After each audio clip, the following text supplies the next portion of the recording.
Growing luminous. On the mystic path, we create our own light, and at first we struggle, blind and baffled, seeing nothing, hearing nothing, unable to think, unable to imagine. We seem deserted by dream, vision, or inspiration, and our meditation barren altogether. But let us persist through weeks or months, or sooner or later that stupor disappears. Our faculties readjust themselves and do the work we will have them do. Never did they do their work so well. The dark caverns of the brain begin to grow luminous. We are creating our own light. George William Russell. Much.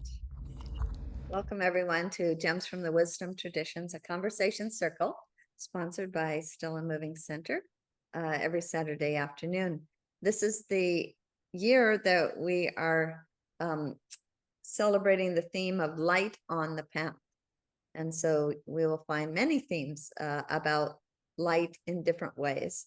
We have Heroes of Light coming up pretty soon, and many of our themes use the term noetic, which has to do with the light of the mind. This week's theme is law and light, and we're really talking about the law of karma. We have a brave soul who, when I asked, very kindly indulged me and said he would take it on as a presentation. This is Ryan Quirk. He is a student of psychology in Santa Barbara, California. He has been studying many of the world's philosophical and religious and spiritual traditions since he was about 16. That was 5 years ago. And we're very, very pleased he is to have him with us. And he's also the author of The Journey of Self-Mastery. So a young author amongst us. Some of us are still looking forward to printing our first book, and he's already done it at this tender age. So Ryan, we would love to hear from you on law and light. Thanks so much. Yeah. Thank you for that kind introduction. And yeah, a special thanks to you not only for joining this wonderful Zoom call, but I'm also doing this wonderful Zoom call in your beautiful home. I'm here in Hawaii for the first time since I was 7 years old, and that is because of Renee and Cliff's generosity. So this is very special. I am surrounded by Buddhas and Krishnas everywhere, so it'll be a wonderful, wonderful talk guided by some beautiful energy. And before I share my screen and kind of jump into the slideshow and the text, I'd like to invite everyone just for 3 mindful, deep breaths. Mindfulness is something that helps us on all of our paths of life and spirituality or whatever that you follow. And I think it's ties directly into the theme that we'll be exploring today. So you can keep your eyes open or you can gently close your eyes. I'm going to close my eyes and just come back to your body. Come back to this moment. I invite you now to take a gentle, slow, deep breath in through your nose. Fill your body, fill your lungs. You can almost imagine that you're breathing in light, that you're filling your body with light. And then just let go of any tension.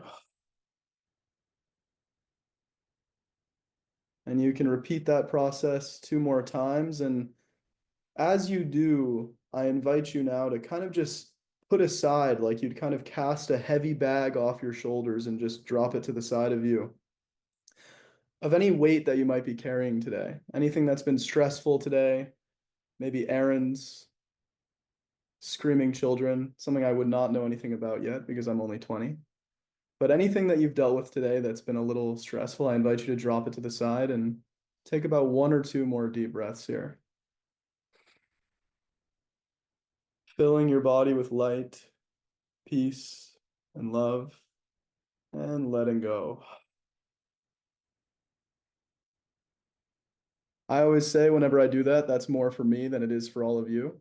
It's more to relax myself. And it says, sharing is not turned on. Can someone maybe make me the co-host and we will get right into it. Renee, I think you have to do that. For some reason, it's not letting me make him co-host. Or Malia. There it is. Now you are co-host, Ryan. Thank you. All right. There we go. All right. Share, and let's go to pause.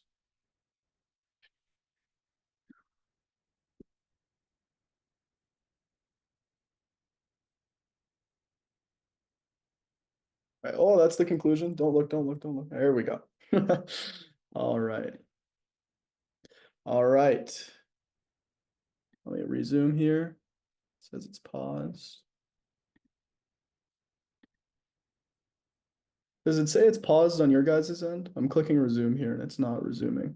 It says it's loading for me. Loading. All right, we'll just give it 1 minute here. Let's see if I can. Okay. It says screen sharing now. Yeah. Now let's go into slideshow. And it says It's loading. paused again. Huh. Let me try stop sharing and then I'll resume sharing. Let's see if this works. There we go. Can everyone see my screen? Yes. All right, wonderful. Perfect. So today we will be talking about the heart of the Buddha, diving into some of the Buddha's teachings, a little bit of brief background because I never really know the audience exactly. So we'll dive quickly into the life of Buddha. For some of you, that might be the 1,000th time that you've heard it. For some of you, it might be more recent. And as we kind of journey along this talk together, I invite you to stay present. That was one of the foundational teachings of the Buddha. If you notice that your mind starts to wander elsewhere, don't worry about it. Just kind of return to the sound of my voice, maybe sounds around you. I can hear a lovely fountain kind of just drizzling outside, and I'm excited for the discussion as well. So let's get into it. So why the Buddha? Why are we even considering studying the Buddha or the Buddhist teachings or Buddhism in general? Well, Buddha is a title which means awakened one. The Buddha, the man that we know as Buddha, was originally named Gautama. And Gautama was a prince who had been sheltered from the suffering of the world. He was sheltered from disease, poverty, death. I remember, I think in the story of his life, he was even sheltered from old age. They would literally not allow old people to be seen by him so that he couldn't experience any of the sufferings of the world. And eventually, he discovered how much suffering was in the world.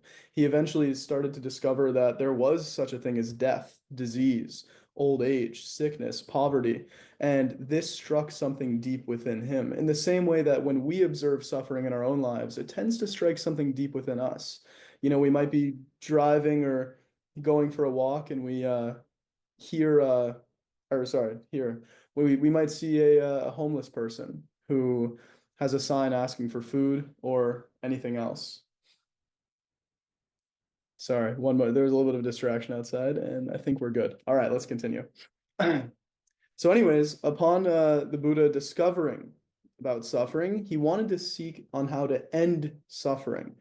As many people might know about the story of his life, he kind of went through a long path of trial and error. He joined the aesthetics, am I saying that right? Ascetics in India, and he renounced food, he renounced worldly pleasures, material goods, all these other things in attempts to leave the world behind. That if the world was so filled with this suffering, that it would be better if he had just left it behind. But he found that that didn't work.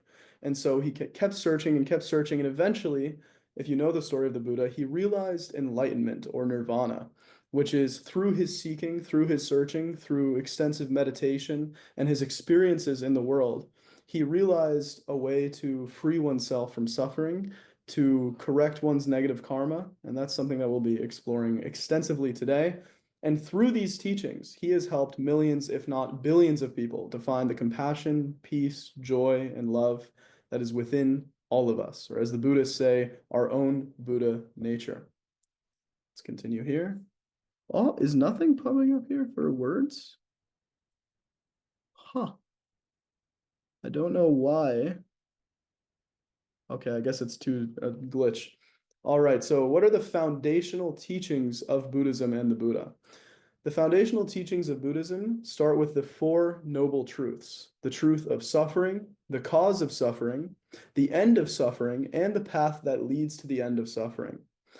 Every human being, universally, desires some form of happiness, peace, contentment, joy, and love, and we naturally want to run away from suffering. Even if you go under a microscope and you look at a one-celled amoeba, if you poke it, it runs away from the pain. It wants to go towards what it likes. And we're the same way. Every single sentient being doesn't want to suffer and wants to experience happiness. And the Buddha recognized this, and because of that recognition, came to the Four Noble Truths about life.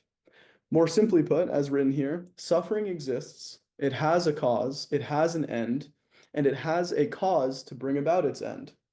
And this leads to the Noble Eightfold Path. This is what Buddha founded as the teachings that could lead us away from suffering and into greater and greater levels of peace, happiness, and compassion.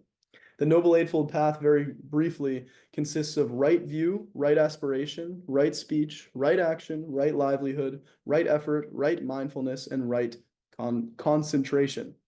That when we align these 8 dimensions of our life, when we align, in another way of saying it could be align our minds, our hearts, and our actions, or I think as Cliff told me once, our head, heart, and hands. Maybe that was Renee who told me that. We start to diminish the suffering in our lives and even start to diminish the suffering in the lives of those around us. And that through this spiritual practice, through really truly walking the Noble Eightfold Path, that we can find the inner peace and lasting happiness that in many ways, as we'll kind of explore here, is not only our birthright, but our essential true nature. It is always, always there. And to the right here, we can see some photos of some Buddhist monks in meditation and devotion.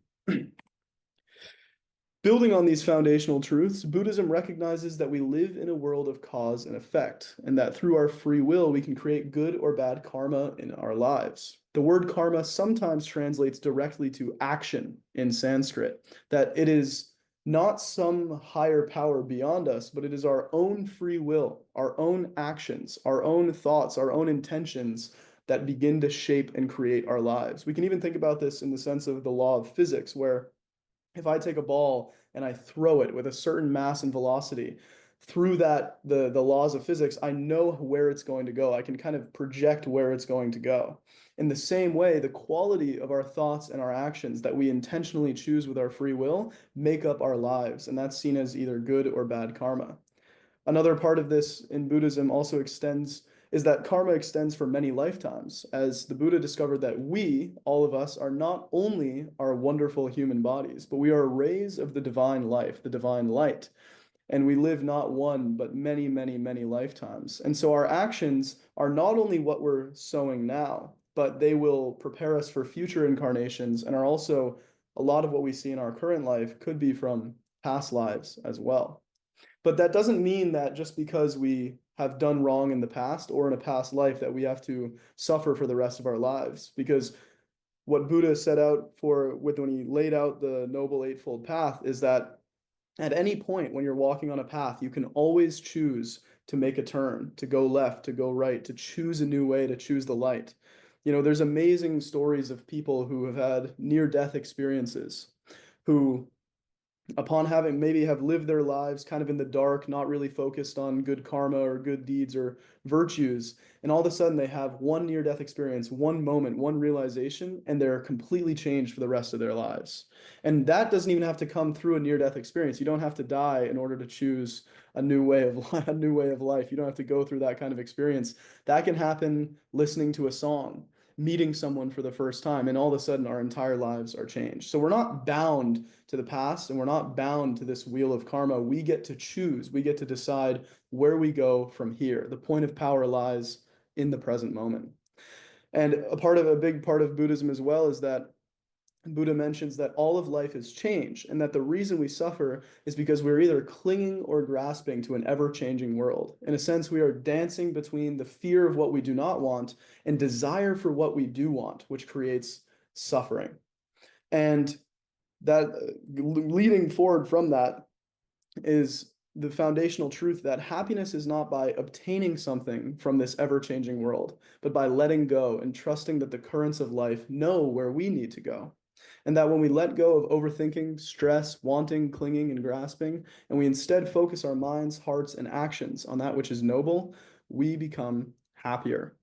In the same way that a river current already naturally follows the path of least resistance. Or if you can picture a lightning bolt that comes down from the sky, it's naturally trying to find the quickest route to the ground. Life is inherently friendly, especially it is friendly when you align your thoughts and your actions with nobility, virtue, wisdom, things like this. And so you don't have to force life, just as when you're floating down, maybe you've gone on a visit to Disney World and you've gone on the lazy river and you're in one of those tubes. You can kind of just float with the stream. You're actually allowed to trust life and know that life is going to take you where you need to go. So let's dive into some of the teaching. Let's dive into some of the lines here. I wish I could just paste the whole thing on this presentation, but we only have about 10 to 15 more minutes here to kind of get through this. So I had to kind of decipher and take out which ones, but all of the snippets from the Light of Asia and all these other wonderful Buddhist texts, there's just so many gems of wisdom in there. So if I missed anything that you've read that you really love from that writing or that teaching, I give my apologies now because there's only so much that I can cover. But let's dive into this. So from the first kind of these lines here that I've selected, we see this kind of sense of repetition that the self is peace, that self am I. The self is strength, that self am I. Myself were seen, in essence free, unchanging, strong, serene. And then again, the self is peace. A fitful dream of peace the self can know. The self is strength. The self is one with the supreme. So one of the core tenets of Buddhism and spirituality in general is that our inherent nature is already peace, strength, freedom, strong, serene. It is one with life. These are not things we have to obtain. So many people are trying to obtain things from the world. But just as if you're sitting in a room that's super, super dark, you don't need to go create more sunlight. You need to gradually open the blinds. And we're no different. It's not that we have to obtain more happiness, more wisdom, more peace, or more love. We need to let go of the things that are holding us down. I firmly believe that the natural state of every human being is to live a happy, healthy, and wealthy life. And I think that when we let go of our negative habits and we use our free will to concentrate and direct our minds towards that kind of river current of life that is always trying to flow towards more and more goodness, we experience exactly what is being said here, that the self is peace and that self am I. Continuing here, within yourselves deliverance must be sought. Each man his prison makes. Act maketh joy and woe. The angels in the heavens of gladness reap fruits of a holy past. Ye are not bound. The soul of things is sweet. The heart of being is celestial rest. I think that's a typo there. It's supposed to say rest, not reet. And so here I have an image of two diverging pathways, one kind of on a lighter side and one kind of on a darker side. And I think what's really important here is that Buddhism, unlike other kind of religious traditions of the world, does not believe that we are bound to a life of suffering, even though it recognizes the nature of suffering is very prevalent, that each man, each woman, his prison makes, that it is our actions that make joy or make sorrow, and that it is through conscious choice of our actions, constant recognition that we can always, at every moment in time, choose a new path to walk down. We can constantly choose the light, that even if we fall down 100 times, 1,000 times, or if we're looking at the case of many lifetimes, 1,000,000 times, we can always pick ourselves back up. We can always step out of that prison because in the end, all prisons are self-made. And that recognition at first can be a little scary. If we've experienced negativity in our lives, we don't want to take responsibility for it. We want to think, oh, it's the political situation of the world. It's this situation of the world. But I heard a beautiful spiritual quote the other day that said, it's not what happens to you, it's what you do with what happens. And in a greater sense that, a lot of people think that that type of responsibility is a burden. But really, that type of responsibility is one of the greatest freedoms because it means you're not being directed like a puppet down one path or another. You can always choose the light. You can always find that inner strength, that inner self that is peace, that is joy, and that is love. Let's continue here. Before beginning and without end, as space eternal and as surety sure, is fixed a power divine which moves to good.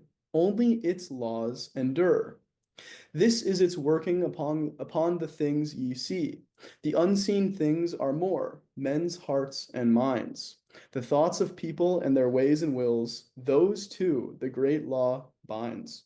I love the rhyming in this. It's just absolutely fantastic. So here we're diving into a deeper part of the teaching that Buddhists believe, and as the Buddha discovered, that we live in a universe of law, and not just physical law, not just governmental law, but metaphysical law. That's what we get when we speak of karma, that there is a power divine which moves to good, so that we can understand that the natural current of life that we are floating upon is trying to lead us to good, and that its laws endure. Not the laws we fabricate in our minds, not the laws that we make up temporarily, but its laws, that when we obey its laws of karma, its laws, that what we put out into this world, what we put out into this universe is what we get back. That we are free to put out kindness and know that we will get kindness back. We are free to put out love and know that we will get love back, even if it doesn't always seem like it. I think that is so powerful. And that we also understand that, as it is said here, this force is guiding us. It works upon the things that we see, but it is unseen things that are more. It is working on our hearts and our minds. It's funny, the universe is not going to just jump out of nowhere and tell you exactly where to go. But if you're calm enough, if you quiet your mind, if you're mindful, if you're present, you'll start to feel intuitions nudging you, guiding you, whispers. You'll feel gravitated towards something, attracted towards something, curious about something. And that is the way that the universe guides us. It's not through the English language or the Sanskrit language. It is through our deepest inner intuitions, our deepest felt emotions. Here's another passage here. Such is the law which moves to righteousness. The heart of it is love. The end of it is peace and consummation sweet. Obey. The books say well, my brothers, each man's life is the outcome of his former living. Is the bygone wrongs bring forth sorrows and woes. The bygone right breeds bliss. That which ye sow, ye reap. See yonder fields. I like the language here. It's catching me off guard. This really relates to me when I think of even a Christian teaching, funny enough, which is that what you plant is what you're going to get. What you sow is what you shall reap. And this again is a call to responsibility. It's a call to action. It's a call to really look within one's own mind and own heart and not look outside and say, how am I showing up in this world? Am I being a friend to my neighbor? Am I being kind to my brother, to my sister? Am I seeing other human beings as a part of my extended family, or am I seeing them as separate from me? And that this law, it moves towards righteousness, it moves towards good. That the universe has a tendency to favor those who choose love. It might not always seem like that in these modern times, but it's a helpful reminder, And as we keep going here, if he shall labor rightly, rooting these, and planting wholesome seedlings where they grew, fruitful and fair and clean the ground shall be, and rich the harvest due.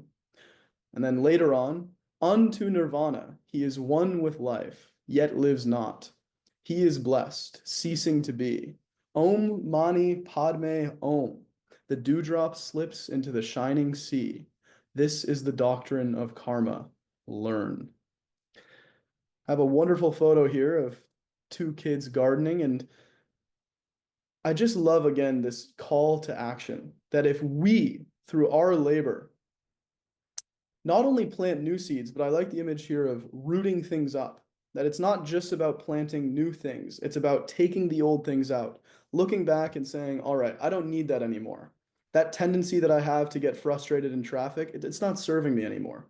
That tendency that I have to get stressed about my schoolwork, it's not helping me. That tendency I have to compare myself to other people, it's not helping me anymore. And that just as we would take weeds out of a garden, we can take these weeds out of our minds. That these negative actions, these negative circumstances, these negative emotions, they aren't happening spontaneously. And that is such a great freedom to know. And then kind of looking at the final line here, unto nirvana, he is one with life. He is blessed, ceasing to be. The dewdrop slips into the shining sea. I love that line. The dewdrop slips into the shining sea. And this, again, is tying us back to that core foundational teaching of Buddhism, that all of life is connected. Just as there are waves on the ocean, each of us is a wave of life. If you think of rays emanating from the sun, many, many rays, one source of light, one source of love. And when we understand that, when we understand the interconnected nature of life, we want to do better for those around us, not just for ourselves.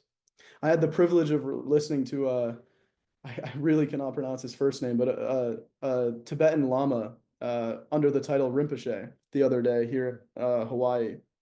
And he gave this beautiful talk and this beautiful presentation. And he said how our happiness is dependent on the happiness of those around us. That true, that vibrant, radiant aliveness cannot flourish, cannot be fully expressed unless others around us are happy as well. And it's oftentimes in those moments where we forget ourselves a little bit, not neglecting ourselves, but forget ourselves. When we find ourselves, maybe if you're an artist, you're making a painting, you find yourself in that flow state, and you're no longer thinking, how's my mom going to like this? How are the people who are going to buy this painting going to like this? You're just completely at one with life. The dewdrop slips into the shining sea. You and the painting are one, and there's a total loss of self-consciousness, and yet there's a total aliveness in that. When we're in the presence of someone we love, we stop thinking about ourselves, and yet we never feel more authentic and more fully alive and more fully ourselves than when we're serving other people. It's such a funny thing, and I think it's just such an important reminder, and that we get taken away from that when our minds are too overactive. And that's where mindfulness, the tenet of mindfulness, comes in, that, as Ram Dass would say, when we quiet the mind, we open the heart. That the golden key that opens the heart is that stillness. It's that silence. Because again, the heart, the universe, the heart, the soul, it's not going to scream at us. It's not going to jump around the corner and say, hey, you got to do this. You messed up here. You did this. We have to quiet down the noisy, chattery, yelling mind. And we just quiet it down and calm it down and quiet it down and calm it down. And then in that state of stillness, we can often just get immense wisdom bubbling up from within. You might have even experienced that if you've had an intense emotional experience where maybe you were really upset and had an experience of crying or getting angry, but after that energy has expressed, there's a stillness, there's a calmness. It's almost like a lake that has no ripples in it. And in that state, there is tremendous wisdom to be found, that all of those answers lie within. So after diving into these quotes, I want all of us to leave this discussion today by thinking, how can I apply these principles in my own life? We often think, this is one of my favorite teachings here, that knowledge is power, but knowledge is only potential power. I can read 1,000 books about meditation, but if I don't take 10 minutes a day to sit with myself and meditate, I'm not going to really know meditation. I can read all the books about Hawaii, but until I actually get on a plane and come here and explore the island, I'm not going to really know about Hawaii. And so the real power, the real change happens through practice, and that's when knowledge turns into something much more beautiful, which is wisdom. Wisdom is what happens when we really apply the principles, when we think about them, ponder them, marinate in them. It's like knowledge is like planting the seed, but the constant practice is like watering the seed. And then the fruit that we get is that wisdom that we take with us. I think it's also a call to action that it is through practice that we do the best we can to honor the great being that Buddha was and to practice compassion towards all. I don't think Gautama Buddha wants us sitting inside all day reading. I think Gautama Buddha wants us to go out and, help in this world, to help our children, our family, our friends, to help a stranger, to go out and to interact. I think that is the true teaching. I think that is really beautiful. And I also think that Buddha wants us to find just as much happiness as he did. I don't think he would have given all of these teachings. I don't think they would be so widespread through millions, if not billions of people, if we ourselves weren't meant to be happy. I think there's a quote that I heard from a Buddhist teacher that said, at the essence of the wisest monk and the most lowly criminal, the essence is still the same. The essence is the Buddha nature, and that Buddha nature is love, light, compassion, truth, and peace. And so, in conclusion, with this talk, life can often feel very complicated, but Buddhism and Buddhist teachings are not. Every human being wants happiness, and we all from time to time experience suffering. But with a little practice and a little right understanding, we can become much more happy and suffer much less. We can even realize nirvana or enlightenment and recognize our oneness with all that is, that we too can realize that we are beings of divine light. Thank you.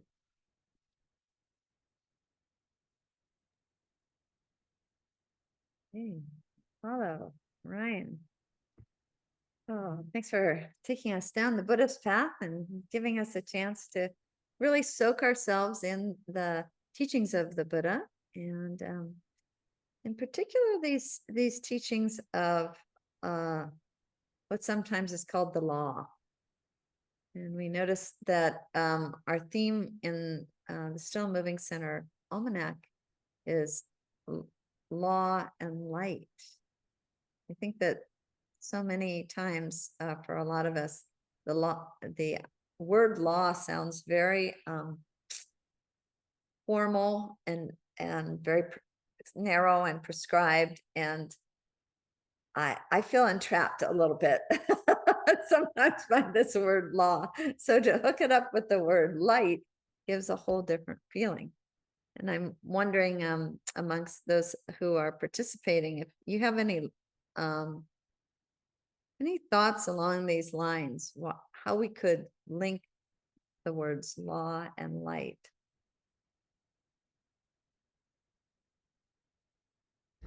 I can start maybe.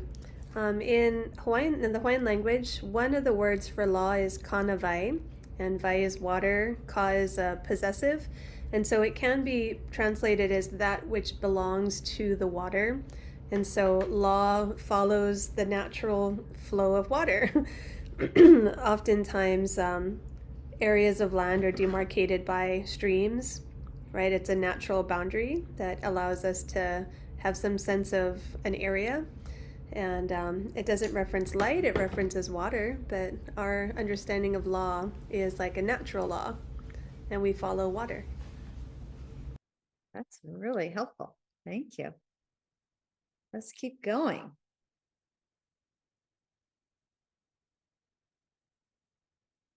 Ryan, is that your dad who's joining us from back It east? is all the way from Boston, Massachusetts, so it must be close to 9 o'clock at night there, 9 or 10 p.m. But yeah, he is there. Thomas, we're so glad you're joining us. Thank you so much.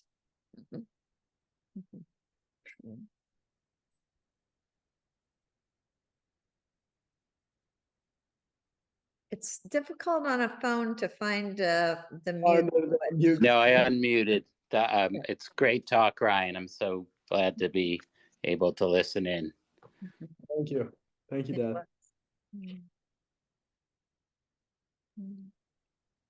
Michael is somebody who has studied Buddhist thought to a certain degree, and I know the teachings of Thich Nhat Hanh of Vietnam have really touched his heart. Do you have any thoughts, Michael, you might want to share? Well, I think of him and I think of the Dalai Lama. He always says in every talk, all human beings are the same and want happiness. And that's his fundamental teaching. Mm-hmm. So yeah, law can sound like something harsh and formal and imposed from the outside. But Dharma, like the essential nature of reality, is a self-manifesting law, which is just the way things are, and your life will be a lot better if you accord with it instead of fighting it. That seems to align very much with what Kumu Malia was saying about the natural flow of water to flow downward. And it's like the inherent nature of it. So perhaps if we think of law more in that sense of the inherent nature of things, that is going to give it a much more light-filled, I don't know, kind of energy to it. Kirk, Cliff? Well, I was reminded of that Aquarian axiom that harmony is the law of life, and discord its shadow. When springs suffering, the teacher, the awakener of consciousness.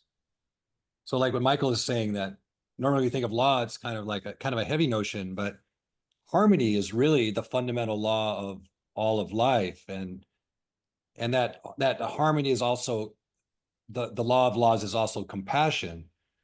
But I just loved your talk, Ryan. And one of the things that made me think about is just that we need to get into, we talk about this a lot of Gems, this flow state of life.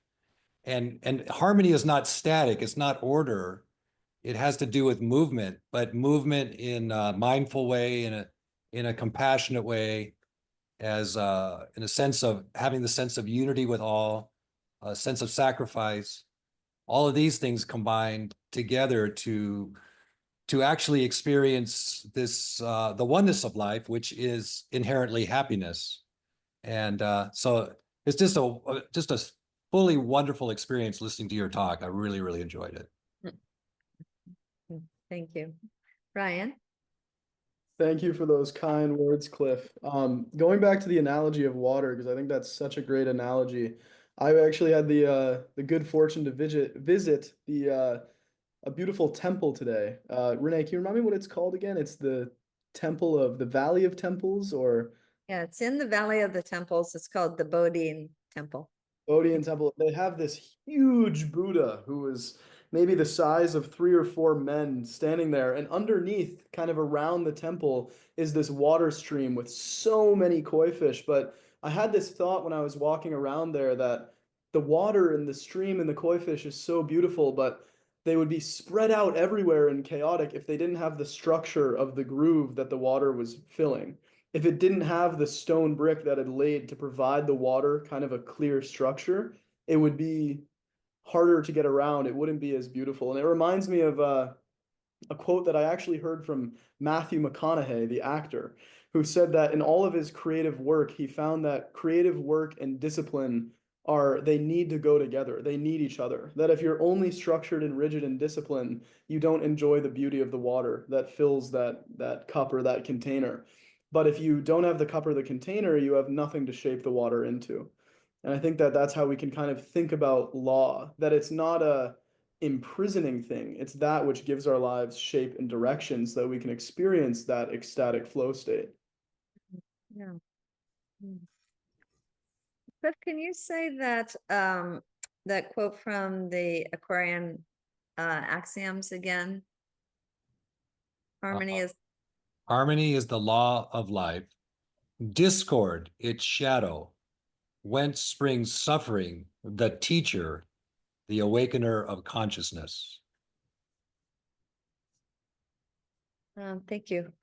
Because it kind of brings to mind what Ryan was saying, that we can't just experience the fullest extent of happiness and joy unless those around us have that shared with them as well.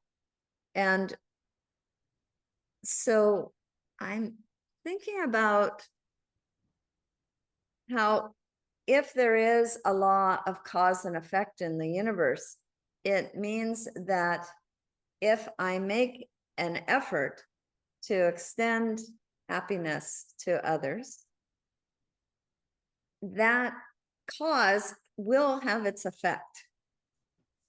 And to the extent that I, in any way, cause suffering to others, I'm going to, that's setting up a cause, and it's going to cause suffering to others, and I will experience that suffering as well.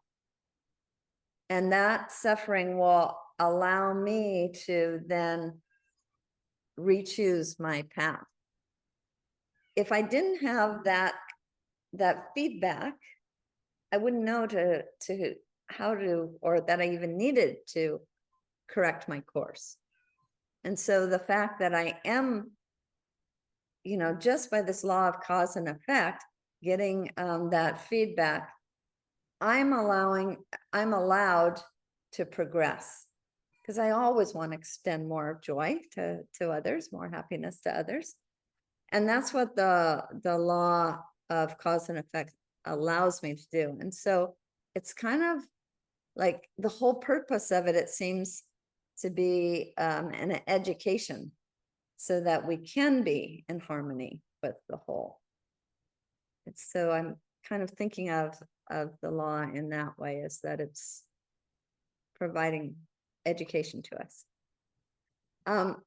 Ryan, before I recognize your hand, I'm going to call on Mariange, because I happened to see hers just before I started speaking. Ryan, I think you brought up some of the deep, simple traditions that can really help us pause, reflect on what's been coming our way, and just that simple way you started the practice with us, just taking a moment to be mindful and to allow us to absorb our own interpretation of these texts that you were reading, these laws and cycles, but also the reminder at the end that, you know, when you go back in and have your daily practice, you're able to recognize, invite the patience to observe what's happening, the law, the experience that you're having through the day coming forward, or through your dream and waking up with a refreshed mind.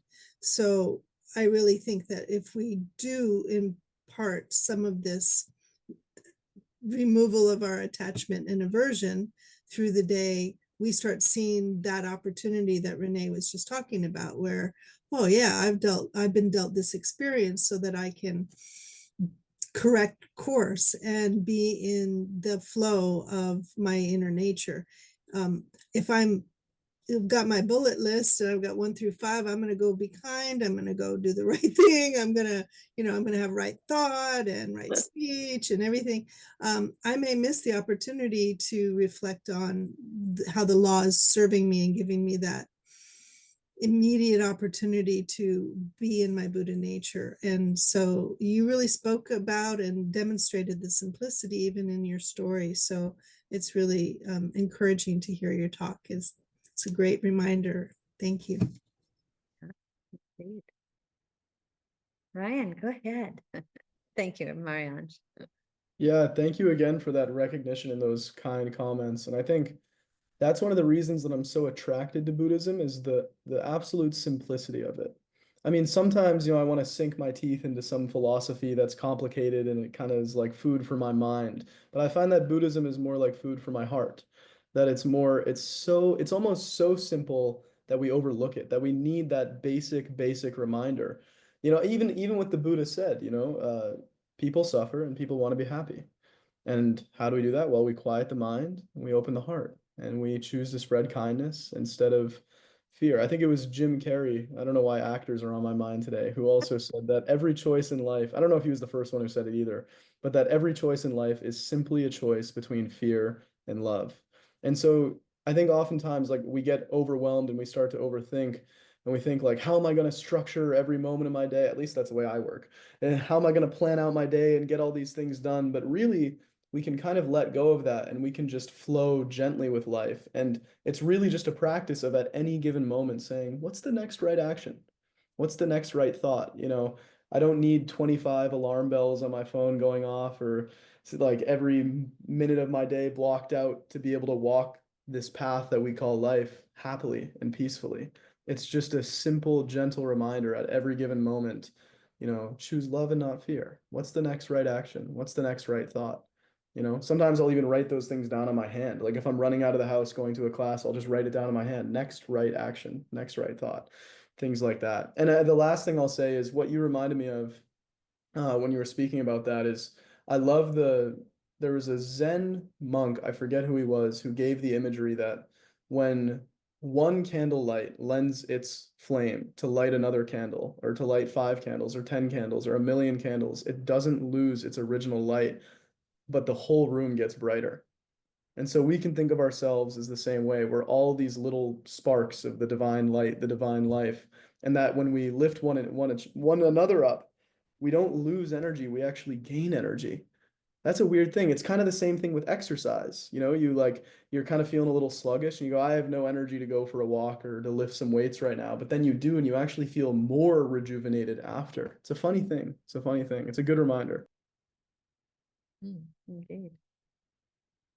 No, I know it's difficult to turn on your camera. However, I think you can use your Yes, I'm here. yeah. You have any thoughts you want to share with us?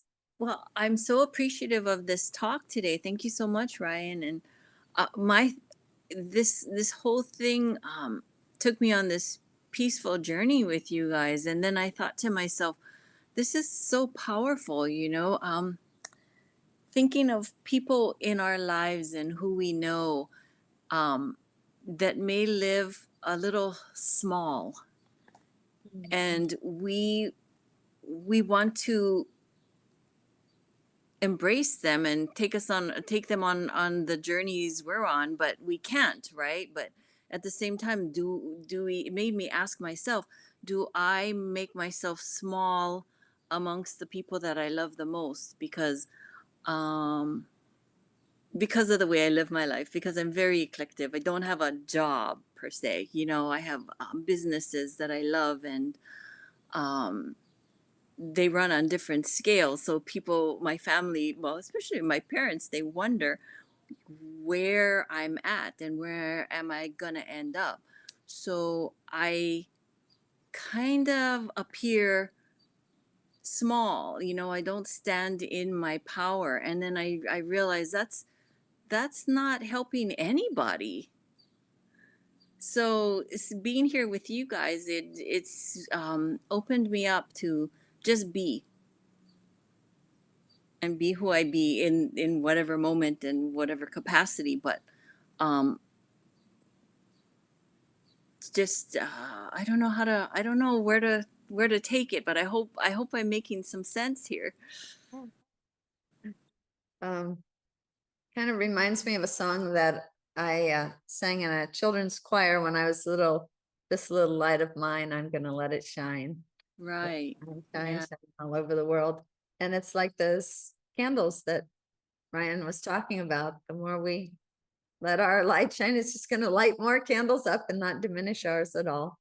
Yeah. So I'm very grateful for this talk and for being with you guys today. Thank you so much. Oh, we're so glad you're here. It was an awareness that shocked me a little bit about myself. Isn't that wonderful to have those discoveries? Yeah. Something about you coming to this, you know, you taking that effort brought you some unexpected gifts. That's cause and effect, by the way. Ryan, and then Cliff. I'll turn it over to Cliff first. He had his hand up before me. Well, I don't know, maybe it was a tie, but I was thinking about Noe, how do you say your name? Noe? It's Noe. Noe. You're talking about being small, and yeah, Ryan and Renee and I went and heard a Buddhist master last night talking about bodhicitta, and he talked about beings. There are beings of small motivation, there are beings of medium motivation, and there are beings of great motivation. So we don't want to measure ourselves by anything outside. We want to measure ourselves by something inside. And that's where we get back to our intentions and our motivation, and how deep and how grand we can make those in terms of, you know, helping others or uplifting those around us. That's how we measure ourselves, and or should, according to this Buddhist master. And the question I wanted to ask Ryan about, it was a question I wanted to ask this master last night, but I didn't get a chance, was the talk was on bodhicitta, and that means the seed of wisdom or the seed of enlightenment. And so to me, my mind was thinking about gardening. And you're talking about removing some stuff from the mind and putting some stuff and cultivating the mind. I was wondering if you could use maybe the analogy of gardening to living a life by the Buddha's teachings? That was my question. Yeah. Yeah. Well, I will definitely answer your question. The only other comment I wanted to make to you, Noe, is about Gandhi. When you said like sometimes I feel small, I think of Gandhi, who was this tiny, tiny little skinny Indian man who owned practically nothing and did nonviolent protesting. And so he never lifted a finger. He probably couldn't beat anyone in a fight. And yet he is one of the most renowned activist for peace, Mahatma, considered a Mahatma in the world. And so I think it comes down to your definition of what is big and what is small. Maybe what is big and what is small is not the size or the frame of your body or how loud that you speak, but maybe it's the size of your heart and the mastery of your intention to do good in the world. So I think that's really beautiful. And to answer your question, Cliff, or to use that analogy, I love that analogy. It even ties in with me to the virtue that Lao Tzu teaches in the Taoist tradition, which is patience, which is oftentimes like we might, at least for me, this is the way that my mind works. I was diagnosed with ADHD as a kid. And so when I find something, I want to consume it all at once. When I learn about Buddhism, it's like, how do I get enlightened today? How do I meditate for 6 hours, 5 hours, 10 hours? And we try to rush the process. But when you plant a seed in a garden, it's much more gentle. Maybe the seed will sprout in a few days, a few weeks. Some seeds even take a few months or years to sprout. And I think that this also ties in so directly with teaching and teaching other people, especially teaching young kids, that we put too much pressure on them to get everything all at once. That it might be better just to plant a seed. Maybe your interaction or willingness to forgive someone who did you wrong will plant a seed in them that might not even blossom in this lifetime. It might take 2 or 3 or 4 or 5 lifetimes, but you can have faith that once you've planted the seed, that the rest will come. And I think that in that way, the garden analogy is really powerful, that when there's something in your life that might be going a little astray or something that you want to teach someone else, that change doesn't have to happen overnight, but you can trust in the fact that once the seed's planted and you just water it, you don't obsessively stand out by the garden and look at the seed and wait for it to grow. You come out a few times a day, you give it a little water, you make sure it's getting sunlight and you just let it do its thing. And all of a sudden, you come back a few months later and just here's this tree. It's grown, it's blossomed. And I think we're the same way. And I think it's an invitation to be more gentle with ourselves, to give ourselves more grace. It's not about how many times you fall down, it's how many times you're willing to get back up and keep choosing love instead of fear. Thank you. Michael. I thought of Thich Nhat Hanh when Ryan showed the slide of the people gardening. One of Thich Nhat Hanh's main teachings is about watering the seeds of consciousness. There's this Buddhist philosophy of the seeds that are in our store consciousness and all different kinds of seeds. And we choose which of those we're going to water and which of those are going to grow. And so, of course, he encourages us to water the seeds of peace and happiness. And there are a few in our mental gardens that probably really could afford to be plucked out before they crowd out the good ones. Or maybe I'm just speaking of myself. Malia, from a Hawaiian perspective, does this idea of planting seeds and gardening make sense in regard to the idea of law and light? It makes perfect sense. And there are Hawaiian prayers of healing that talk about the different stages of growth. We understand that when we gather medicine, that we're not just gathering that leaf or that flower or that plant. It's especially a flower or a fruit or a seed. It's all the potential plants that would have come from that seed if it had been allowed to, naturally form another plant. All of those potential future plants is in the medicine that we take. And in the prayers, we envision ourselves as that whole healed state. Like we stated in the past, it is done, I am healed. And so I think that these analogies are wonderful. And it shows us that there is a certain natural order to life. We fruit, we seed, we grow, we bud, we flower. It does happen. And I know that many seeds also don't actually are not able to germinate until they've been burned. Right. Or yeah. Yeah. Thank you so much, Malia. We don't always get to have you for gems. And since Ryan is here in Hawaii for his first time, since he was 7 years old, and he's only got a couple more days, I'm going to ask something very unusual. I'd like to tell everybody about the next couple of weeks at Gems. I'll ask for a vote of thanks that somebody could give to Ryan. And then could you perhaps consider an ole, a Hawaiian chant that you could close the meeting with for us? Oh, that would be wonderful. All right. Well, next week, actually, it's Kumu Malia's mother, Mary, from the Catholic faith, who's going to speak to us on the cross with the quote from Thomas à Kempis: Jesus has many who love his kingdom in heaven, but few who bear his cross. And then the following week, we have the theme of abandoning fear. And we will have Dishen Shaw and his wife, Jade Chan, who are going to speak to us from the tradition of mindful travel. Marianne might be speaking to us from the tradition of mindful travel someday too. Are you back from India yet, Marianne? Yeah, you are. Okay. So we have those two talks and conversations to look forward to. And may I ask for somebody who could give a brief vote of thanks to Ryan for today's presentation?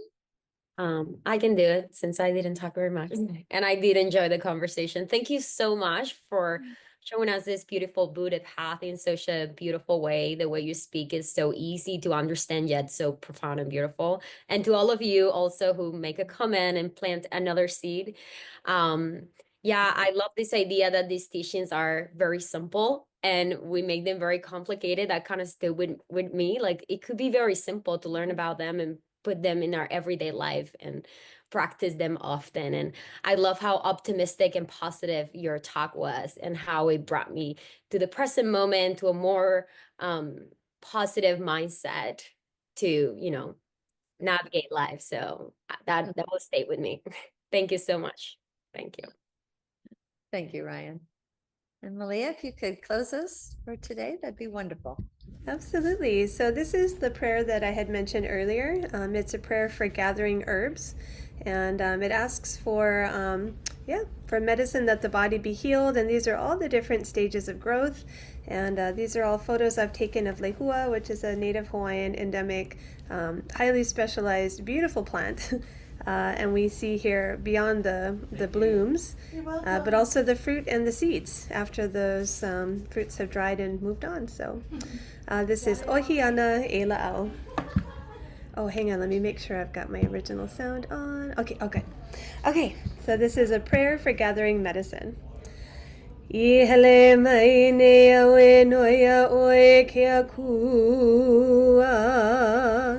Ila awe olai kukino. I ulu iluna i ku iluna i lala iluna i liko iluna i opu iluna i mohala iluna i pua iluna i hua o iluna i pala iluna. O ke ola o kala aua ke akua no kukino. Amamaua no ai. And 2 claps to close. Mahalo, everyone.